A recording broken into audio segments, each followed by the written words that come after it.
La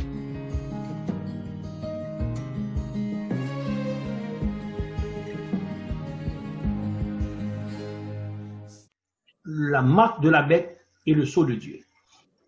Je ne vais pas reculer, je ne vais pas faire marche arrière, je n'ai pas de temps. Et c'est pourquoi que nous avions couvert la première partie du sujet qui n'est autre que la bête. Parce que pour étudier la marque de la bête, il faut savoir c'est quoi la bête. Ou bien c'est qui la bête. Parce que la bête, c'est une institution, mais dirigée par un homme. Okay? Alors nous avions couvert la bête la semaine dernière, nous avions vu que la bête, c'est la Rome, c'est la petite corne. Il y a deux bêtes. Il y a le dragon, il y a la première bête, le dragon qui est Satan lui-même. Il y a la première bête qui n'est autre que la Rome, la petite corne. La deuxième bête qui ne sont que les États-Unis d'Amérique. Alors l'histoire nous a convaincus. La semaine dernière, nous avions tout vu à travers l'histoire. Et j'ose croire que ce n'était pas le point central du sujet, mais je devrais le faire pour éviter certaines questions qui peuvent nuire dans mon exposé aujourd'hui. Je n'aurai pas à répondre à certaines questions à un sujet que j'ai déjà débattu. D'abord, nous parlons le sceau de Dieu et la marque de la bête. Et par contre, c'est quoi un sceau? D'abord, c'est quoi un sceau? Il parle des signes et la Bible parle de deux sceaux principaux. Deux sceaux principaux. Le premier sceau, c'est le Saint-Esprit. Et un sceau, et qu'est-ce que c'est quoi un sceau? Un sceau est appliqué sur un document pour le valider et l'authentifier. Un sceau, c'est quelque chose qu'on applique sur un document pour le valider et l'authentifier. Une fois qu'il soit posé sur le document, ce document fait autorité et personne ne peut le déroger de sa mission. Je suis en train d'expliquer le sceau. Les Grecs, lorsqu'on appose un sceau sur un document, sur une loi, cette loi fut immuable. Rien au monde ne peut permettre à quelqu'un d'abroger ce document parce qu'il y a un sceau du roi qui est dessus. Un sceau fait autorité. Par conséquent, nous sommes en train de parler du sceau de Dieu et la marque de la bête. Nous disons, et il y a deux sceaux principaux, il y a des signes, il y a deux sceaux principaux. Et nous disons que cet esprit est le premier sceau. Quand nous recevons le jour de notre baptême, lorsque le Saint-Esprit est descendu sur nous, c'est un sceau qui nous scelle. Le Saint-Esprit est un sceau qui est descendu sur nous. Jésus, le jour de son baptême, dans Matthieu chapitre 2, versets 13 à 17, et il fut scellé, rempli du Saint-Esprit, authentifié par la présence de la colombe descendue sur lui. Il s'est mis à part pour une mission spéciale. Il s'est mis à part pour une mission spéciale. Nous disons que l'apôtre Paul l'avait compris ainsi également lorsqu'il a dit, dans Éphésiens 1er verset 13, nous avons été scellés du Saint-Esprit qui a été promis le jour de notre baptême ou bien le jour de notre rédemption. Le Saint-Esprit est promis le jour où nous avons reçu le baptême. Le Saint-Esprit est scellé sur nous, nous sommes scellés. Le verbe scellé en grec, c'est sphragizo. Le verbe scellé, c'est sphragizo, qui signifie marquer d'un sceau, mis à part, protégé. Nous sommes protégés lorsque nous recevons le baptême parce que le sceau du Saint-Esprit est sur nous. Dans Éphésiens chapitre 4, verset 30, Paul nous a dit de ne pas, Paul nous dit de ne pas attribuer le Saint-Esprit de ne pas attrister, je m'excuse, le Saint-Esprit qui est sur nous et en nous. Le Saint-Esprit est sur nous, il est en nous lorsque nous recevons Christ pour notre sauveur personnel. Dans 2 Corinthiens chapitre 1er, verset 21-22, 2 Corinthiens chapitre 1er, verset 21-22, nous allons voir 2 Corinthiens chapitre 1er, verset 21-22. Qu'est-ce qui est écrit? Car puisque le monde, avec sa sagesse, n'a point connu Dieu dans la sagesse de Dieu, il a plu à Dieu de sauver les croyants par la folie de la prédication. Les Juifs et 2 Corinthiens, chapitre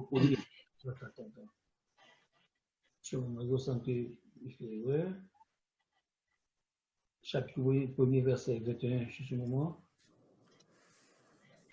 Ce ne serait pas mieux de se demander s'il y a des gens qui ne comprennent pas le français?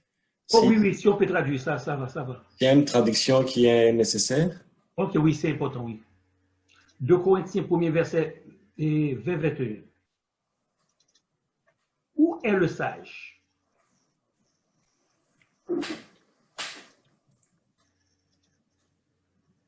Où est le scribe? Où est le tribunal de Dieu? N'est-il pas laisse-moi voir quand Dieu. Juste un moment, s'il vous plaît. Non, je suis dans 1 Corinthiens. 2 Corinthiens. Je m'excuse. Verset 21 et 22. Si quelqu'un peut traduire pour moi, c'est correct. Et celui qui nous a fait. S'il y a des gens qui n'écoutent pas le français, ils peuvent. Est-ce qu'il y a quelqu'un. Bon. Mais sinon, vous pouvez continuer en français, je pense. Et celui qui nous a fermis avec vous en Christ et qui nous a oint, c'est Dieu. Lequel nous a aussi marqué de sceau et a mis dans nos cœurs les arts de l'esprit. Lorsque nous acceptons le Christ, il nous a marqué de sceau et nous avons reçu les arts de l'esprit. Le mot art veut dire quoi? C'est une somme d'argent que quelqu'un donne comme gage au moment de sa conclusion de contrat. Une sorte d'avance.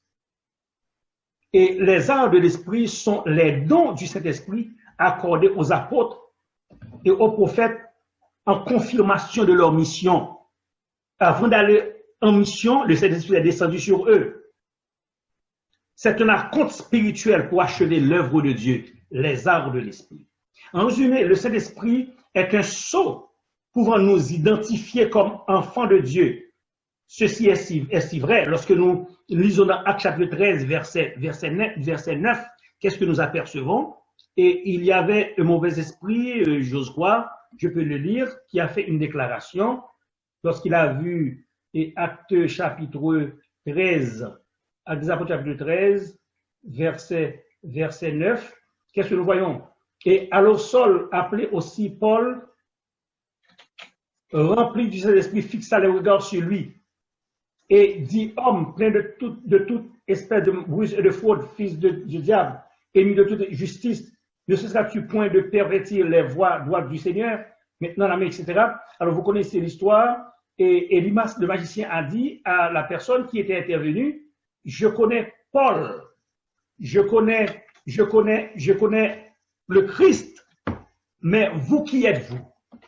Qui veut dire que le Saint-Esprit, lorsque nous avons le Saint-Esprit en nous, Satan nous connaît parce que nous sommes identifiés. La marque se trouve sur notre front. Je connais Paul, je connais le Christ, mais vous qui êtes-vous? C'était Elimas. Et vous qui êtes-vous? Qui veut dire que le Saint-Esprit sur nous, c'est un signe, c'est un sceau qui nous met à part, qui nous protège le jour de notre rédemption, le jour où nous avons rencontré Christ dans notre vie.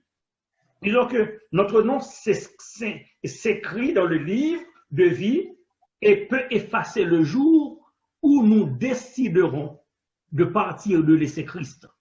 Mais tout autant que nous resterons attachés à Christ, nous marcherons, nous ferons un cheminement spirituel avec Christ, notre vie est préservée, nous marcherons sur le serpent et le scorpion et rien ne pourra nous nuire. Parce que le Saint-Esprit nous remplit, nous sommes investis d'une puissance et rien ne pourra nous nuire. Nous disons que il y a d'autres signes encore. Lorsque nous lisons dans l'Ancien Testament et le signe du peuple de Dieu, Dieu avait demandé à Abraham et ses descendants d'être circoncis comme signe d'alliance du salut. Lévitique chapitre 12, verset 3. Toutefois, ce rituel avait une signification plus profonde. Il était destiné à symboliser la nécessité de renouvellement de cœur, de Théodome chapitre 30, verset 6. C'est pourquoi que Paul a écrit dans Romains 2, verset 28-29, dans le Nouveau Testament, il n'y a ni de circoncision, ni d'incirconcision, car il y a une nouvelle circoncision, c'est notre cœur. Et plus tard, c'est le baptême. C'est un signe de gage, un signe d'engagement que nous avons avec Jésus. Nous disons que lorsque nous sommes en train de parler du premier signe, qui n'est autre que, et le premier sceau qui n'est autre que le Saint-Esprit, qui nous couvre le jour de notre baptême. Et ensuite, nous allons parler également du deuxième sceau. D'après l'Apocalypse chapitre 7, les croyants seront marqués de sceaux pour affronter les épreuves de la fin des temps, l'apostasie et éviter le jugement divin. Ézéchiel chapitre 9, versets 4 à 7. Ézéchiel chapitre 9, les versets 4 à 7. Ézéchiel chapitre 9, les versets 4 à 7. Et l'Éternel lui dit, passe au milieu de la ville, au milieu de Jérusalem, et fais une marque sur le front des hommes qui soupirent et qui gémissent à cause de toutes les abominations qui s'y commettent. Et à mes oreilles, il dit aux autres, passez après lui dans la ville et frappez, que votre œil soit sans pitié et n'ayez point de miséricorde. Tuez, détruisez les vieillards, les jeunes hommes, les vierges, les enfants et les femmes, mais n'approchez pas de quiconque aura sur lui la marque, et commencez par mon sanctuaire. Ils commencèrent par les anciens qui étaient devant la maison, qui étaient devant la maison. Et il leur dit, souillez la maison et remplissez de morts les parvis. Sortez, ils sortirent, ils frappèrent dans la ville. Alors, ce que nous disons, c'est que, d'après l'Apocalypse 7, les croyants seront marqués de sceaux pour affronter les épreuves de la fin des temps.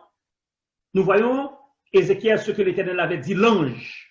Pour protéger le peuple de Dieu, l'ange devrait appliquer le sceau sur leur front et sur leurs mains. L'apostasie, et le peuple de Dieu devait éviter le jugement. Le sceau sera sur le front de ceux qui l'auront reçu. Dans Apocalypse, Jean utilise le mot front dans le sens de la pensée. Ceux qui vont avoir la pensée de l'éternité, nous serons scellés. Nous n'aurons aucune prétention, aucune mauvaise pensée par rapport à Dieu. Nous resterons statiques par rapport à notre décision. Il est déjà employé dans l'Ancien Testament pour désigner la pensée. Dieu a ordonné les enfants d'Israël de lier les commandements de Dieu comme une marque sur leurs mains et sur leur front. Deutéronome 6, verset 8. Deutéronome chapitre 6, verset 8. Nous allons voir. Deutéronome 6, verset 8, il est écrit, tu les liras comme un sceau sur tes mains et ils seront comme des frontaux entre tes yeux. On parle des commandements de Dieu. Il dit que Dieu a ordonné à ce que ces commandements restent dans la mémoire, dans les pensées de son peuple. Le mot main ici évoque l'idée d'action. L'idée d'action. Notre comportement doit démontrer que nous sommes scellés, nous sommes les enfants de Dieu. Notre façon de penser doit permettre aux gens de reconnaître que nous ne sommes pas n'importe qui, nous sommes enfants de Dieu. Juste une seconde, s'il vous plaît.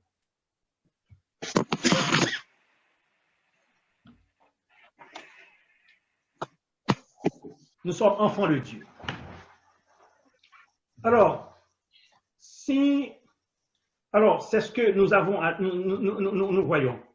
Un autre signe pour faire voir que nous sommes enfants de Dieu se trouve dans Genèse chapitre 2, les versets 2 et 3. Le Seigneur, qu'est-ce qu'il a dit? Chapitre 2, qu'est-ce qu'il a dit? Ce texte que vous connaissez très bien. Ainsi fut achevé les cieux et la terre et la mer. Dieu se reposa le 7e jour de toute son œuvre qu'il avait créé. Dieu bénit le 7e jour et le sanctifia. Le sabbat, c'est un signe. Et lorsque nous lisons dans Exode 31, verset 15 à 17, nous allons voir encore Exode 31, verset 15 à 17. Qu'est-ce que nous voyons? Qu'est-ce que nous voyons? On travaillera 6 jours, mais le 7e jour est le sabbat, le jour du repos consacré à l'Éternel. Celui qui fera quelque ouvrage le jour du sabbat sera puni de mort. Les enfants d'Israël observeront le sabbat en le célébrant, eux et leurs descendants, comme une alliance perpétuelle. Ce sera entre moi et les enfants d'Israël un signe qui devra durer à perpétuité. Car en 6 jours, l'Éternel a fait les cieux et la terre, et le sixième il a cessé son œuvre et il s'est reposé. Ce sera un signe qu'il doit vivre à perpétuité. D'où le sabbat, c'est un signe pour le peuple de Dieu. C'est un signe pour tous ceux qui observent les commandements de Dieu. Maintenant, nous allons parler, nous étions en train de définir le sceau ainsi que les signes. Maintenant, la bête et la fausse adoration. Dans Apocalypse chapitre 13, verset 17, Apocalypse 13, verset 17, qu'est-ce que nous voyons? Apocalypse chapitre 13, verset 17.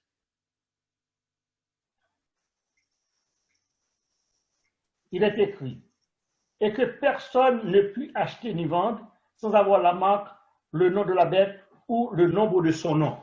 Ceux qui ne vont pas se tenir auprès de la bête, ils ne pourront pas acheter ni vendre. Nous allons voir chapitre 14, versets 9 et 10. Chapitre 14, versets 9 et 10. Versets 9 et 10. Et un troisième ange les suivit en disant d'une voix forte, si quelqu'un adore la bête et son image, et reçoit une marque sur son front ou sur sa main, il boira lui aussi du vin de la fureur de Dieu, versé sans mélange, dans la coupe de sa colère, et il sera tourmenté dans le feu et le soufre devant les saints anges et devant l'agneau. Il dit que ceux qui s'adonnent à la bête vont être jugés. Il y a une condamnation pour eux. Chapitre 16, verset 2. Apocalypse 16, verset 2.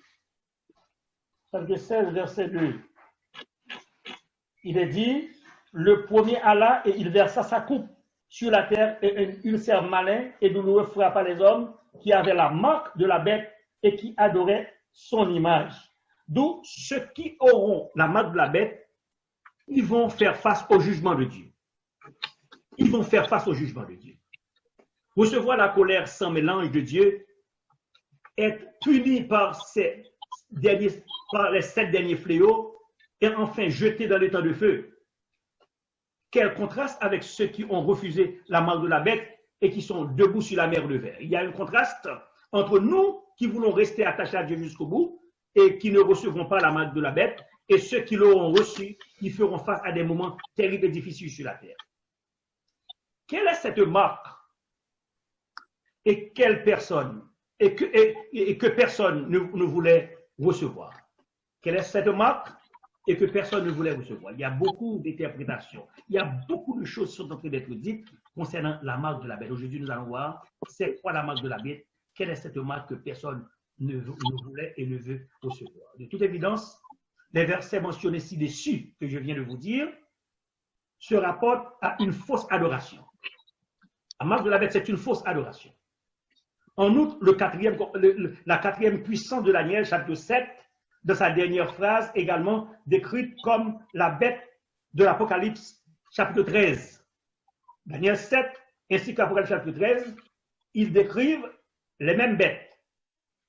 La petite corne espérait quoi? Changer les temps et la loi. La petite corne sort des 4 animaux de Daniel. La Babylone, les Mèdes des Perses, la Grèce, la Rome. Parmi la Rome, il y a une petite corne qui est sortie. Cette petite corne aura 2 cornes. Ce sera une puissance politique et religieuse. Et cette puissance aurait revêtu de pouvoir qu'il a acquis de nulle part pour changer les temps et la loi de Dieu, d'après Daniel 7, verset 25. Une loi que cette bête a changée est le sabbat, le 4e commandement, le seul des 10 commandements qui se réfère au temps et qui pointe directement vers Dieu comme celui qui a fait les cieux, la terre, la mer et les sources d'eau. Et Dieu nous demande de nous reposer le 7e jour, d'après Genèse chapitre 20, verset 11. D'après Exode 20, verset 11. Évidemment, frères et sœurs, vous qui m'écoutez, le message du premier ange nous amène à ce commandement que la bête a essayé de changer. En effet, les 7 versets se réfèrent à l'adoration de l'Apocalypse chapitre 12. Le verset, chapitre 14, verset 7, c'est le seul qui évoque la véritable adoration. Les 6 autres mettent en garde contre la fausse adoration, c'est-à-dire adorer la bête et son image. Apocalypse 13, verset 4. Immédiatement après la description par le troisième ange du sort de ceux qui se livrent à cette fausse doctrine, à cette fausse adoration, les vrais adorateurs de Dieu sont décrits. Lorsque nous venons de voir et la position des faux adorateurs, mais dans Apocalypse 14, verset 12, les vrais adorateurs de Dieu se décrivent. Hein? Et sont décrits, je m'excuse. En d'autres termes, et la proclamation de ces trois messages repartis, de ces deux messages, disons, repartit l'humanité en deux groupes. De ces trois messages, le message des trois anges, je m'excuse, repartit l'humanité en deux groupes. Ceux qui adorent le Créateur en gardant tous ses commandements, notamment le quatrième commandement qui est le point de mire pour l'adoration, bien autre que le sabbat, et ceux qui adorent la bête ainsi que son image. La marque de la bête, quelle est cette marque? Quelle est cette marque lorsqu'on parle de la marque de la bête? C'est quoi la marque de la bête? Avant d'atteindre ce point de mire, nous étions en train de parler de trois entités. Le dragon, la bête, qui n'est autre que la papauté, la première bête qui n'est autre que la papauté, et la deuxième bête, qui n'est autre que les États-Unis d'Amérique. D'après l'Apocalypse chapitre 13. Une bête sortie de la mer, et elle avait 10 cornes, et 7 têtes. Et sur ces 10 cornes, et sur ces cornes, 10 diadèmes, et sur ces têtes, des noms de blasphème. Et lorsque vous lisez dans Apocalypse chapitre 12, vous allez voir la même chose. Chapitre 13, verset 2, on parle de chapitre 13, verset 2, si on parle de Daniel, on parle de Apocalypse 13, verset 2, on parle de 4 animaux, léopard, qui n'est autre qu'une vitesse, qui a une vitesse et une agilité. Nous avons l'ours, qui possède des pieds, symbole de brutalité. Et nous avons le lion, qui n'est autre qui a une gueule qui dévore, qui détruit, sur ses pas. Et ensuite, nous avons le dragon, lui qui donna beaucoup de puissance et d'autorité et de pouvoir à l'émergence de la petite corne qui n'est autre que le royaume papal. Les 4 bêtes dont elle est faite, je parle de la petite corne, sont les mêmes 4 bêtes qui symbolisent Babylone. La petite corne sort des 4 bêtes, mais ces 4 bêtes-là également, ce sont les 4 bêtes qui sont de Babylone, telles que les Mèdes et les Perses, la Grèce, la Rome, et papal, etc., et le dragon, et que Daniel a vu dans Daniel chapitre 7 de son livre. La Rome papale a hérité de chacun de ces empires païens quelques-unes de leurs caractéristiques. Telles que de Babylone, la papauté a hérité une prêtrise païenne. Des Mèdes et des Perses, l'adoration du soleil. De la Grèce, les philosophies humaines. Du dragon, sa puissance, son trône et son pouvoir. L'Église, frères et sœurs, avait atteint l'apogée de sa gloire pendant la période des 1260 ans. Lorsqu'on parle de l'Église, on parle de la petite corne qui s'émergea de concert avec la puissance politique, et l'Église avait atteint son apogée pendant 1260 ans. Ça veut dire que c'est de 738 à 798, le royaume papal s'était posé à l'époque. C'était avec beaucoup d'agressivité pour détruire tout ce qui se trouvait sur son chemin.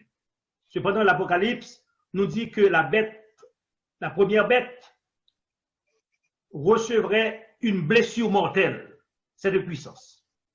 Et cette prophétie est accomplie exactement en 1798. Ça fait 1260 ans, après l'année de 638 à 1798, ça fait 1200 ans.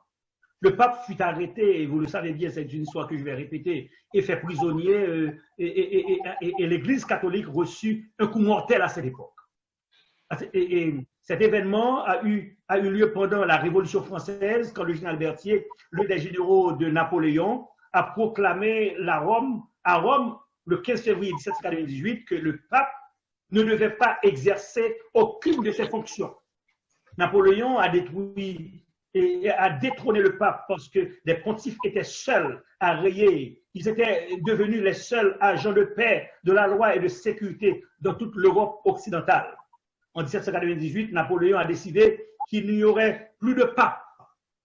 La papauté est morte. Nulle trace de son existence n'est restée parmi toutes les puissances catholiques romaines de l'époque. Pas un doigt ne s'est levé pour défendre ce pouvoir. La ville n'a plus de pontife. Son évêque meurt captif en terre étrangère. En d'autres termes, la blessure mortelle a été infligée au pouvoir de la bête, tout comme l'avait prédit la Bible après le chapitre 13, verset 3.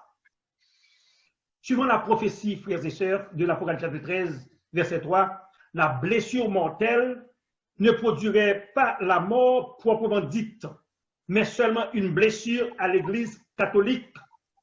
Et maintenant, mais seulement une blessure à l'Église catholique, et maintenant, on doit reconnaître que cette blessure est guérie. La blessure est guérie.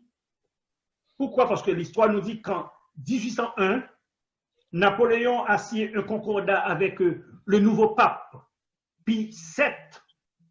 Mais en 1929, Mussolini, Benito Mussolini, c'était un général de l'Italie, signa également un concordat qui donnait au pape l'autorité sur les États du Vatican, une partie de la Rome.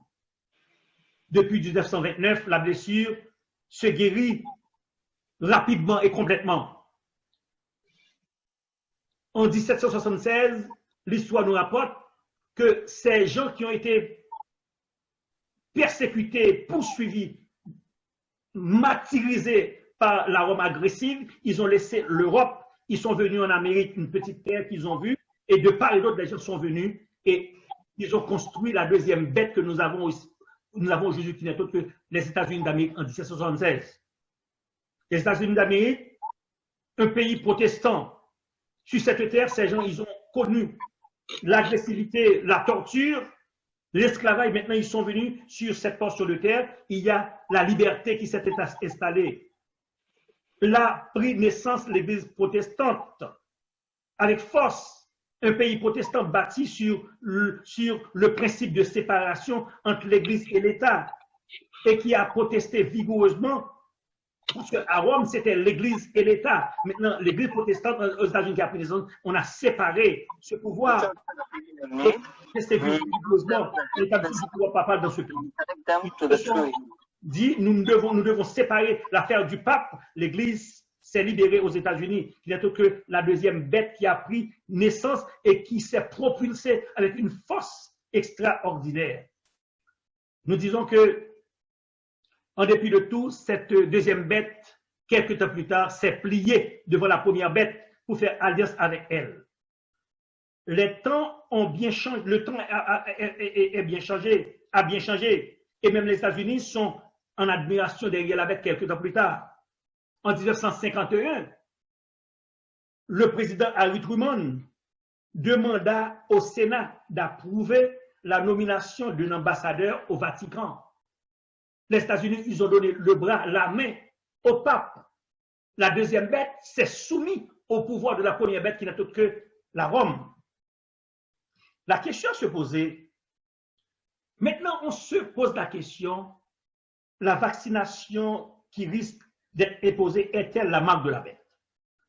Il y a beaucoup de gens qui se questionnent, il y a beaucoup de gens à qui cette question bouleverse. Et il y en a qui ne savent pas quoi faire, ils se sont réfugiés en Haïti, ils courent de ça et là en disant qu'on va nous administrer une piqûre, il ne faut pas prendre le vaccin, etc. C'est la marque de la bête. Il y a toutes sortes de théories. La question, est-ce que le vaccin qui veut être imposé à l'humanité, est-ce que ce sera la marque de la bête? C'est quoi cette vaccination et quelle sera son implication sur le monde? Elle surgira probablement par rapport aux directives données par les Nations Unies.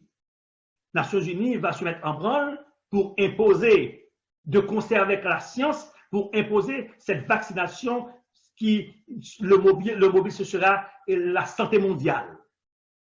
Le plan d'exécution sera mis en œuvre au travers de groupes de scientifiques privés qui sont versés dans la recherche, qui est versé dans la recherche, ce groupe. Cette démarche sera présentée avant tout comme un projet de santé et de protection mondiale contre toute infection virale. Cette vaccination implique probablement l'insertion. C'est une recherche que je fasse, hein.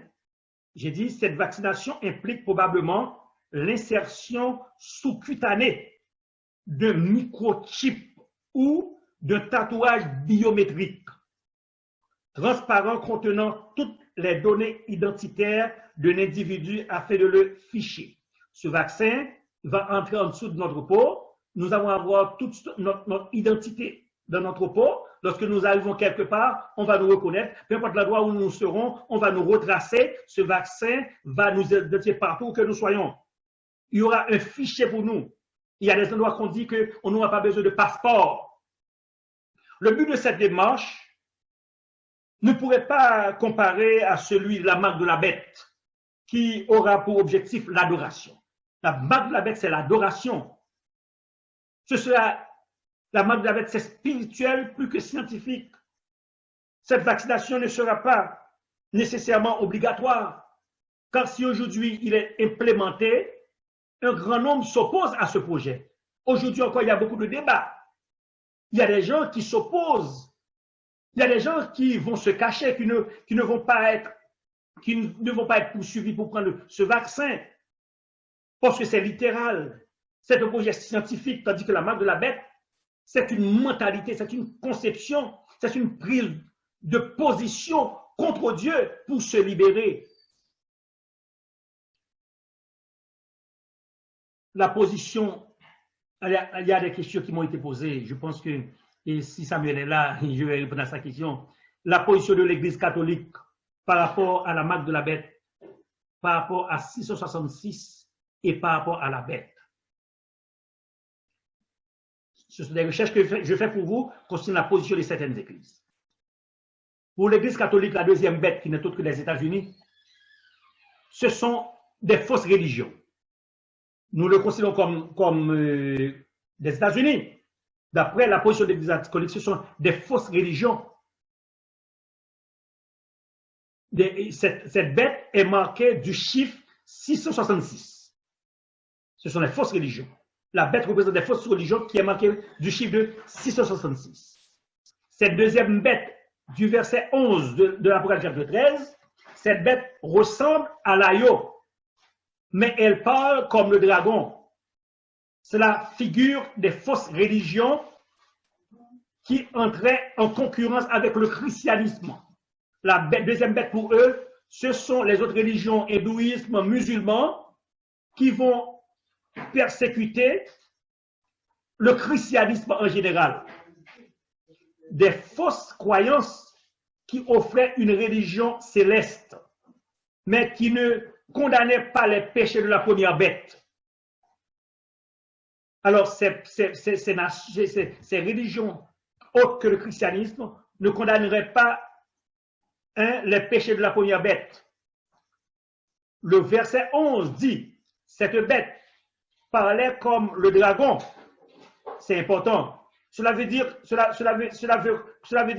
que cette bête condamne les religions qui proclament Jésus du bout des lèvres, mais qui se taisent systématiquement au pouvoir terrestre.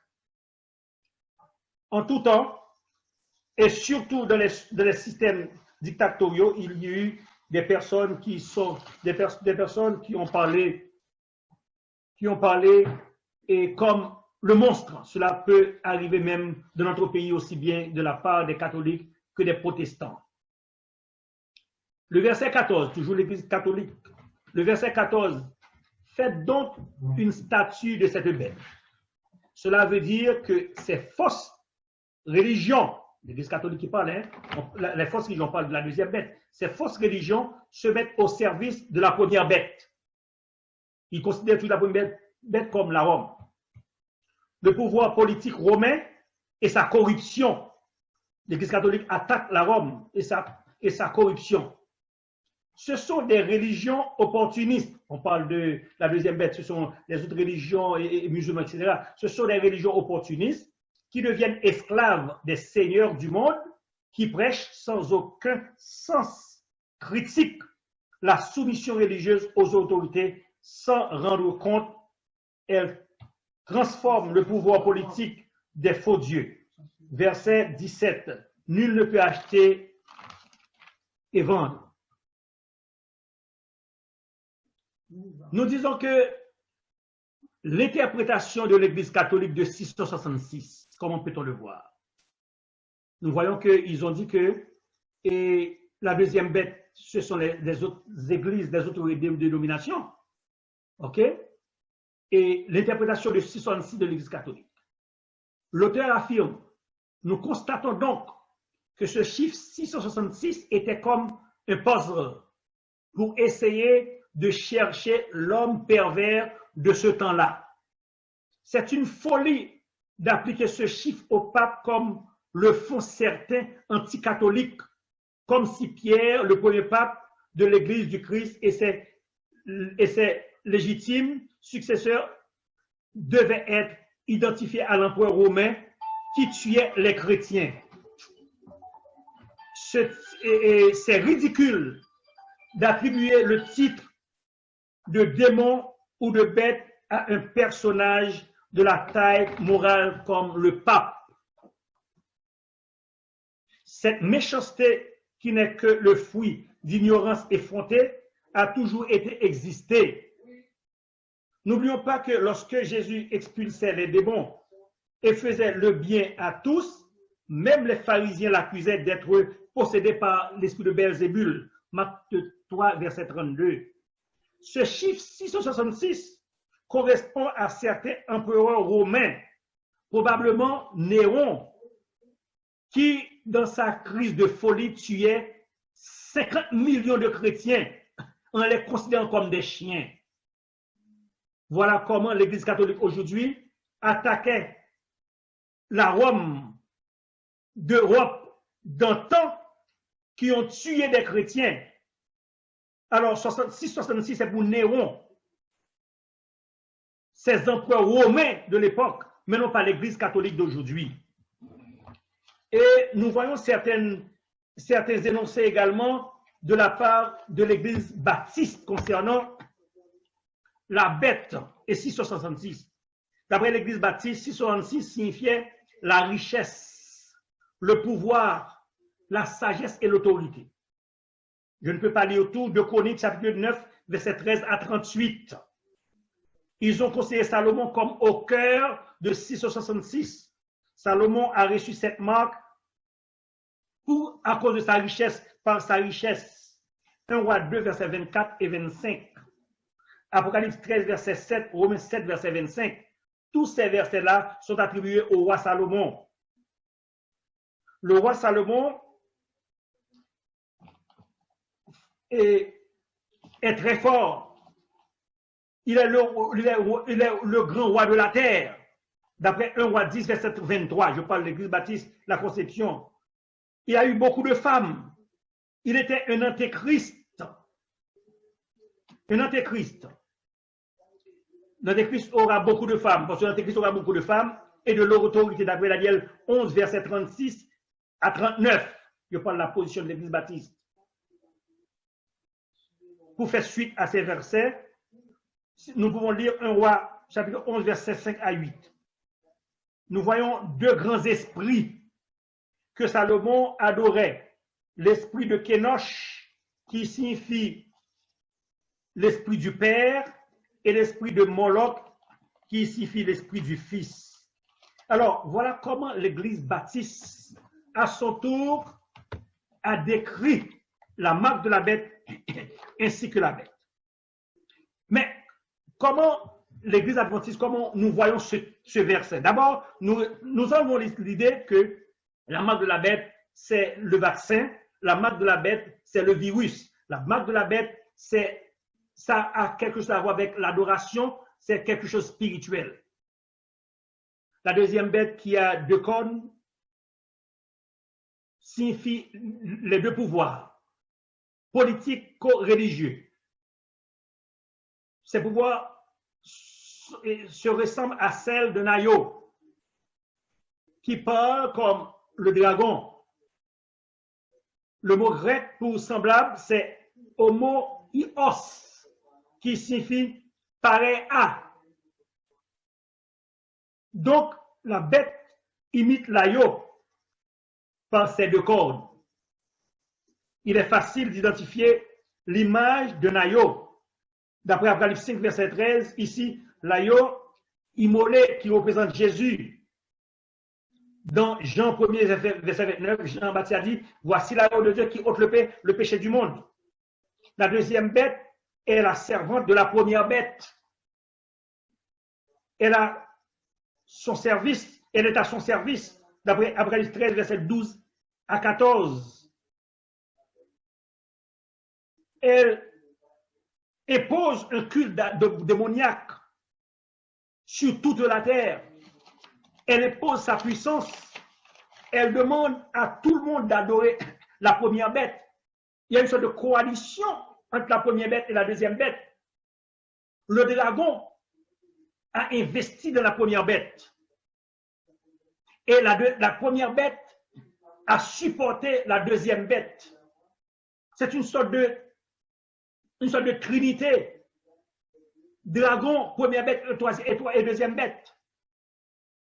Disons, la marque de la bête, nous allons voir qu'est-ce que cela signifie. Et Ellen White l'a dit, nous allons voir ça dans Préparation pour la crise finale. Qu'est-ce qui est écrit dans Préparation pour la crise finale?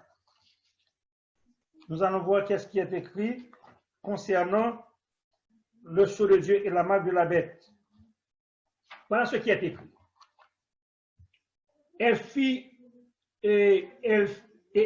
la bête qui avait des cornes semblables à celles de Nayo, c'est-à-dire des États-Unis, que tous, petits et grands, riches et pauvres, libres et esclaves, reçussent une marque sur leurs mains, droite et sur leur front, et que personne ne put acheter ni vendre sans avoir la marque, le nom de la bête ou le nombre de son nom.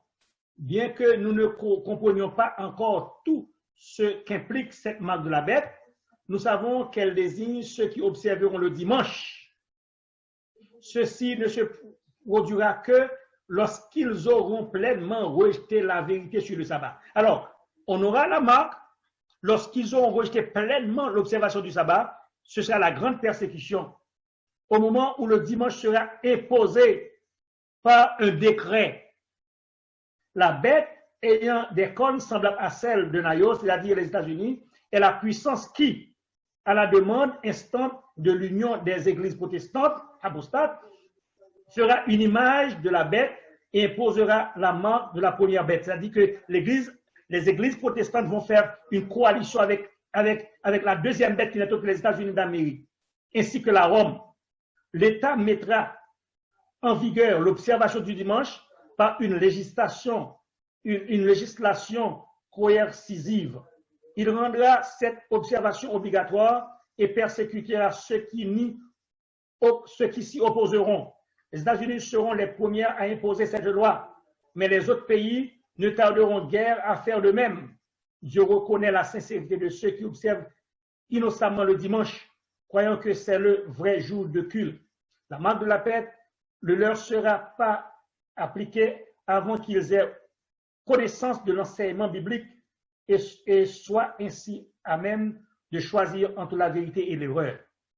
Ceux qui rejettent la marque de la bête et montrent leur fidélité à Dieu par l'observation du sabbat, recevant ainsi le sceau de Dieu vivant, se verront refuser le droit d'acheter, de vendre, de travailler, etc. Mais le Seigneur sera leur aide et leur protection.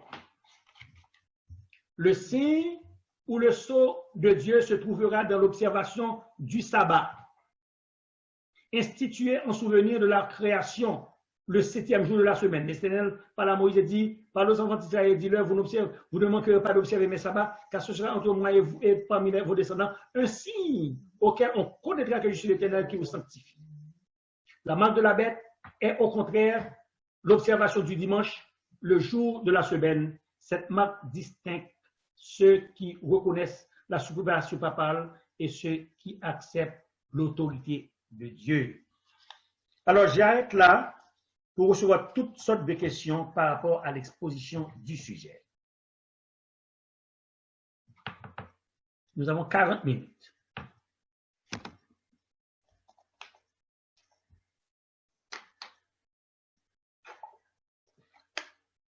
Parce que le problème, c'est qu'il y a beaucoup de gens qui regardent la situation actuelle, qui sont en train d'interpréter la marque de la bête pour s'enfuir, aller courir dans les montagnes. Certains disent que le virus, c'est la marque de la bête, tandis que la marque de la bête, ce n'est pas un virus. La marque de la bête, c'est une affaire spirituelle. C'est une question des commandements de Dieu, l'observation des commandements de Dieu. La marque de la bête, et les gens, ils vont prendre cette marque sur leur front et sur leurs mains. Alors, par conséquent, on ne peut pas se permettre de dire que la marque de la bête, c'est le virus, c'est la pandémie. Ce n'est pas scientifique la marque de la bête. On ne peut pas dire la marque de la bête, c'est une vaccination qui va être en dessous de la peau. Ce n'est pas scientifique. La marque de la bête, c'est un combat spirituel. C'est un conflit entre Dieu et Satan, entre obéir au commandement de Dieu et désobéir et suivre le dimanche qui est autre que la marque de la bête. Le sceau de Dieu, c'est le sabbat, le 7e jour, le jour d'adoration. Et s'il y a des gens qui veulent poser des questions.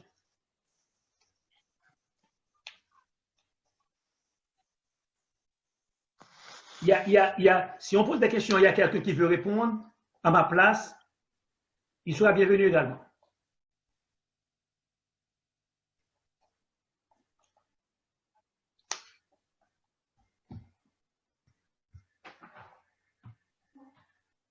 Est-ce qu'il y a des questions? Amen. Amen, sœur Carlette. Oui, ma question. Alors, je dois vous présenter sœur Carlette. C'est une sœur de l'église de Philadelphie, parce que j'étais en train de parler concernant ce sujet que je vais traiter. Elle m'a dit, pasteur, il faut que je vienne pour écouter. Alors, sœur Carlette, c'est un membre de l'église de Philadelphie, du pasteur Odnal Victor. Merci. Bonsoir tout le monde. Ma question, pasteur Georges, est-ce qu'il y a moyen de prendre la marque de la bête sans le vouloir?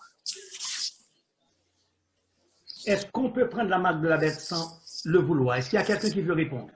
Parce que je viens de faire l'exposé. Oui. Je crois que ça a été clair. Est-ce qu'il y a quelqu'un qui peut répondre à ma place? Est-ce qu'on peut prendre la marque de la bête sans le vouloir?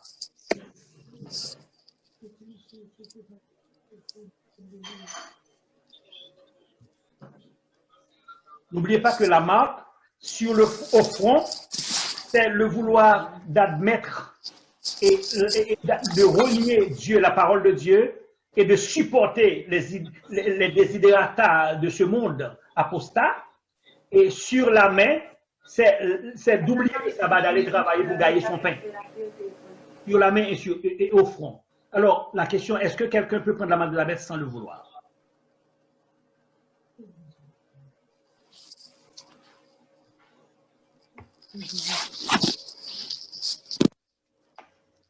S'il y a quelqu'un qui veut répondre. Bon, s'il y a quelqu'un il n'y a personne qui répond, je peux répondre. Et d'après l'exposé que je viens de faire, d'après les recherches, la position de l'Église adventiste, en partant, je dois vous dire que c'est pas parce que je suis adventiste, sans aucun doute, toutes les interprétations que je viens de vous donner concernant la position que je viens de vous donner, la position de l'Église catholique, la position de l'Église baptiste concernant la marque de la bête 66 et le sceau de Dieu, il n'y a que celle, je parle d'interprétation, de l'Église adventiste qui est biblique et qui est historique. Parce que l'interprétation de ce sujet, l'Église adventiste, c'est pas parce que je suis adventiste. L'interprétation est biblique et peut prouver historiquement. Pardon. Peut prouver. Alors, par conséquent, la question de sœur Carlette, est-ce que quelqu'un que sans vouloir prendre la marque de la bête? Je pense que non. Parce que n'oubliez pas que on parle ici de la pensée, on parle de la conscience. On parle de la conscience. Le texte vient de dire, ceux qui ne connaissent rien aujourd'hui concernant le sabbat, Dieu n'est pas méchant. Ils vont faire face à cette connaissance. C'est pourquoi que l'évangile doit être prêché. Ils vont faire face au message des 3 ans que vous et moi que nous avons aujourd'hui. Ils vont faire face.